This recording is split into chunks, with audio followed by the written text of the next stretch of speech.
Yeah appointment అడిగాను, ఎప్పుడు పిలిచినా వెళ్ళి కలిసి రావాలి. నిన్న అంటే పవన్ కళ్యాణ్ గారు మాట్లాడుతూ టికెట్ల రేటు హైక్ ఇవ్వడం వల్ల గవర్నమెంట్ కూడా ఆదాయం వస్తుంది కదా, అది అందుకే మేము ఇస్తున్నామని ఒక మాట. యా అంటే చాలామంది అది ఆలోచించాల్సిన, కళ్యాణ్ గారు చెప్పిన పాయింట్లో ఒక వాల్యూ ఉంది. ప్రతి 100 రూపాయలకి 18% జిఎస్టీ రూపంలో వెళ్తుంది.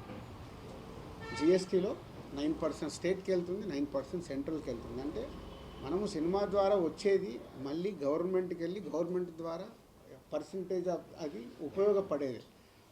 ఆడియన్స్ కళ్యాణ్ గారు అన్నట్టు డిమాండ్ అండ్ సప్లై, అన్ని సినిమాలకు మనం టికెట్ రేట్లు పెడితే కూడా చూడరు. ఈరోజు ఏముంది, సినిమా అనేది ఆ 4 రోజులు, ఆ వారం రోజులే హాట్. ఒకప్పుడు మనకు సినిమా సిల్వర్ జూబ్లీలు 175 డేస్లో ఆడేటి.